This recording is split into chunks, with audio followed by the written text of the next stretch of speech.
I'd like to call this study session of the University City Council to order on Monday, April the 8th, 2019 at 5:30.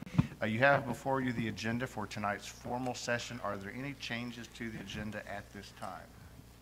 Yes, sir. Mayor Crow, I would like to add to the council discussion letter N, other discussions and businesses, and I'd like to add specifically a discussion on Mideast Area Agency on Aging, and they're formerly MEAAA, now they're Aging Ahead is what they're called now, and I'd like to add that to that section of the agenda so we can have a specific discussion on that. There are some people that are going to show up to speak, and I'm hoping you can direct them to speak at that time.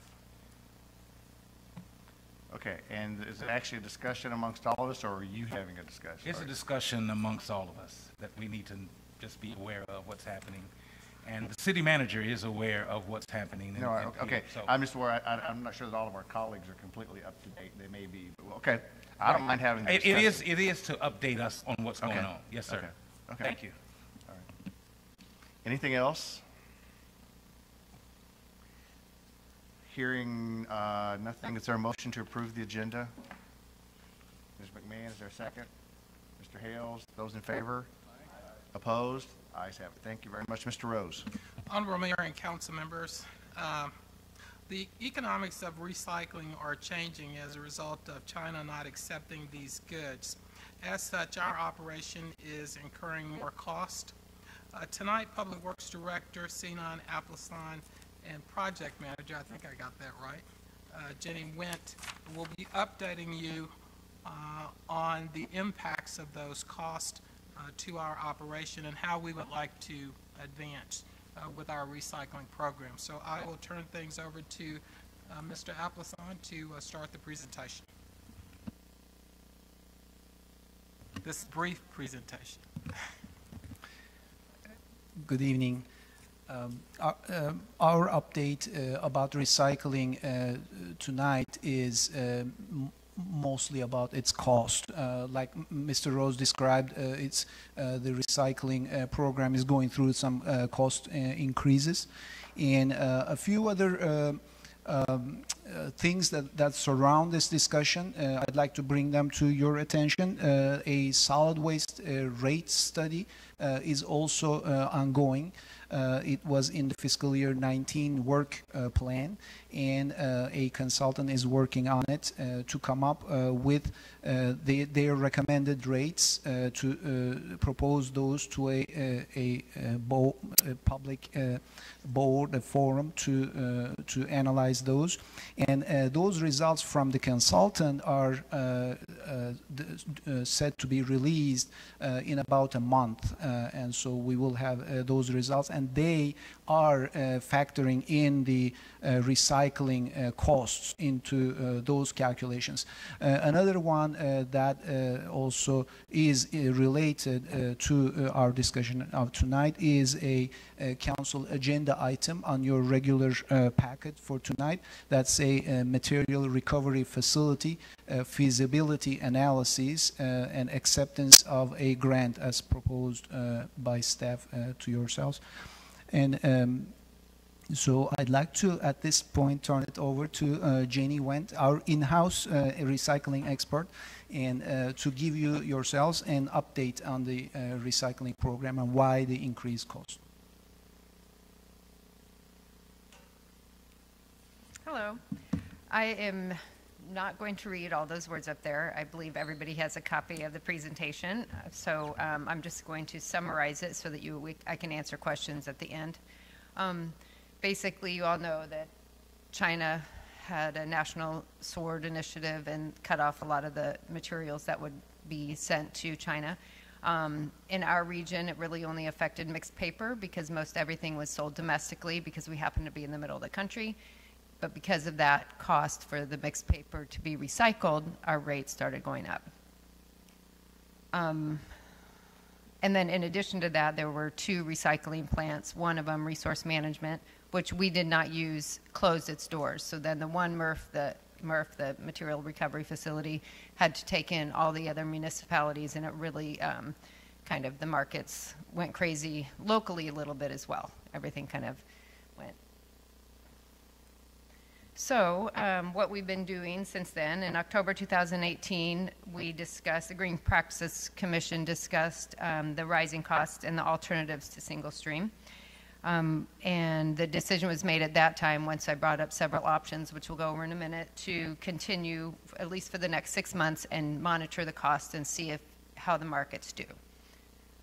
So since then, we've been really focused on increasing education, because the biggest problem with the why China banned the materials was because of all the contamination. And so we're trying to really increase education of what you can actually put in the recycling bin. And also, it's important to note that after that ban, there have been regional recycling paper mills that are being built and reconstructed, and that is happening now as we speak, but it's not instantaneous. So as those come online, then the paper markets are anticipated to get better. So, so right now, our current waste disposal rates, we used to make a range between 10 plus or 10 negative dollars per ton. We always paid about $35 a ton in landfill. So no matter what, we always came out ahead on our recycling costs. Now we're up to about $80 per ton we're paying for single stream recycling. It's raised a lot. So basically that's about $240,000 per year. From our drop-off and the materials that we sell individually, that brings it to about $200,000 per year estimated final cost if the rates stay the same. Now, the rates are anticipated to decrease as paper mills come on and the markets get better. Landfill has increased. Landfill costs are up to $46 a ton. We pay about $550,000 per year in landfill costs. So even though that $200,000 per year doesn't mean if we didn't recycle, we'd save that, because we'd have to dispose of that in the landfill, so that'd be another $50 per ton. We are estimating that it's about $100,000 per year if rates stay where they are now. The Solid Waste Fund update, it is hard to see on here, and hopefully you can see it in your papers, but the total operating surplus at this point year to date is about $300,000, 651, and the fund balance as of June 30th, 2018, at the beginning of this fiscal year, was $1,527,027. So as far as what other municipalities are doing, all the municipalities in St. Louis County except Wildwood are continuing the same as us, continuing with single stream, monitoring its costs, looking for other options, but there's really not a lot, because every municipality is basically set up for single stream with the automated trucks and the one in the carts. Wildwood has recently filed a variance with the county, and they will be doing dual stream, where they pick up containers one week, paper another week, and then they've pulled glass from the material recovery completely and set up drop-offs. That's the only municipality in St. Louis County that has made a change so far. Areas of St. Charles County have changed, but they don't have the same regulations that we do in St. Louis County. They've done some different things all over. Each little municipality in St. Charles is kind of doing something different. Some are staying with single stream, some are dual stream, some have removed materials from their stream. So right now, many municipalities are considering options other than single stream, but nobody other than Wildwood has made any changes. So the different options that we have considered, the first one is removing glass from the curbside collection and collecting it via drop-off containers or a separate route. And that is basically, I know that the Republic Services, who takes our single stream, we would get a reduction in our tonnage cost, our cost per ton, because glass is not really profitable in the single stream markets. And we would reduce our volume because glass is heavy. And then our drop-off material can be sold for profit. If glass is collected separately, then it can be, it is a profit. It's only in the single stream that it's costs money. The other option is removing fiber from curbside collection and collecting it via drop-off containers as a separate route, because paper is what's driving the markets down right now. The only problem is we would not get a reduction in our rate because the single stream, the way the single stream is set up, it just wouldn't, they wouldn't give us a cut in the rate. Paper is a large volume, but it's not as heavy as some of the other materials. So I'm not quite sure how much that would benefit us. And the other option is basically what Wildwood is doing, dual stream, and that would be what Wildwood has 2 separate carts. One, so they basically have 3 carts, one for trash, one for containers, and one for paper. I think that's pretty cumbersome, but it is kind of going back to what happened before, what we used to do, some dual stream, and it is can be made more profitable. It depends because we're set up.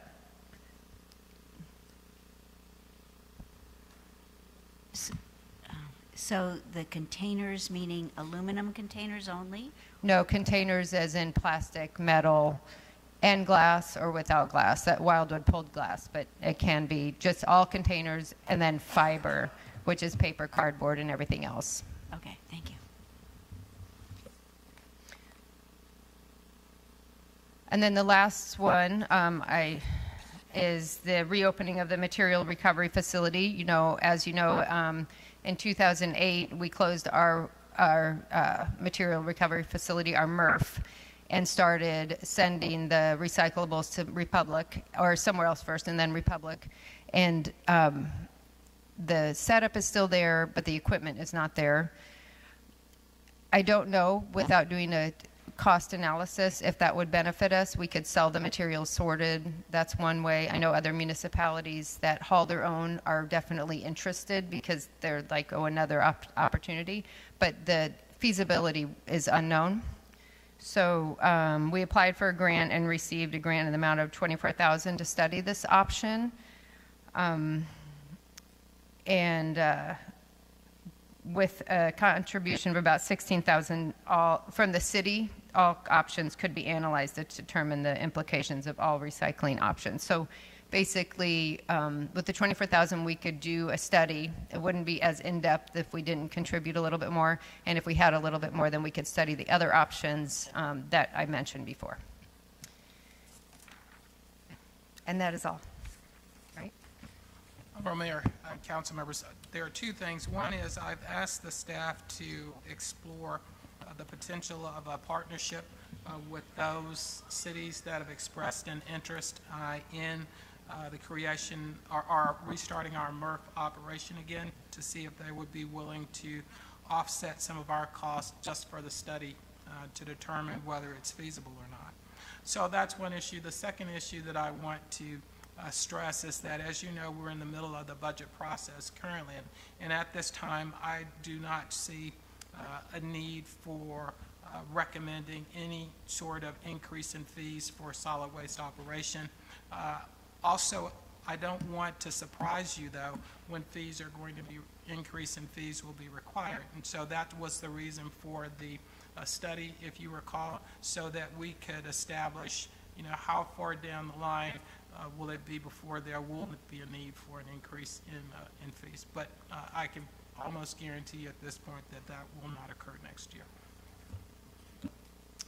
Yes. Thank you for your presentation. In terms of recycling Schnucks bags, am I correct, probably not, that the only place to do that is at a Schnucks location? There are places for that. It's called plastic film, that kind of material, or any kind of overwrap. All over, there's all the grocery stores, Walmarts, and we actually have a collection at our drop-off as well. Okay. So we're never, but it needs to be specifically for that material and not in the curbside bin, of course. Exactly. I know we are. That is forbidden. Right. A couple other things quickly. The MRF grant, the matching funds, as I understand it, manifest as personnel costs. Is that correct? That is what we have right now. So right now, in the grant that we received, the matching costs, there are no city funds for the grant that we received. Just to provide some clarification, I think that in order to do a very thorough review of this issue, there will likely be a need for the additional $16,000. And if we are not successful in partnering with other jurisdictions, then I'll recommend those funds come out of solid waste.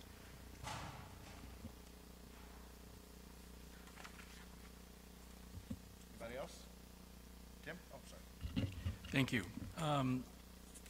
If we reopened the materials recovery facility, what would our recycling picture look like? Would we do dual recycling at our homes, or would there still have to be collection points? I think that would be determined with the study. It depends on space and how the layout. I know whenever I mentioned to a couple consultants, whenever to determine what a full study would be, I think it would have to, they'd have to look at the space, look at the layout, and see if it can be one container or two. And then, very briefly, are you waiting for this study to be completed before you further recommend separate recycling points for glass and for fiber?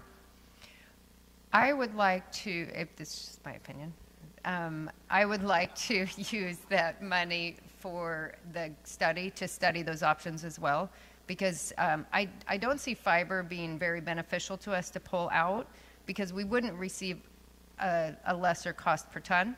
But glass could be an option, but I don't know how cost effective it would be for a separate collection for glass or just putting glass drop-offs throughout the city. There are different ways we could do that, but based on you know, somebody studying the cost of labor, the vehicles, and all of that collection, then we could kind of determine that. So that would be my recommendation.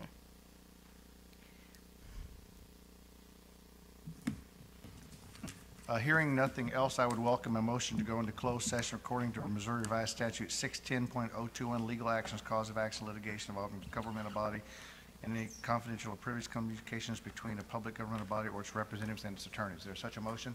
Motion by Mr. Hale, seconded by Ms. Carr. Any discussion? Ms. Reese, would you please call the roll? Councilmember McMahon. Aye. Councilmember Hales. Councilmember Kusick.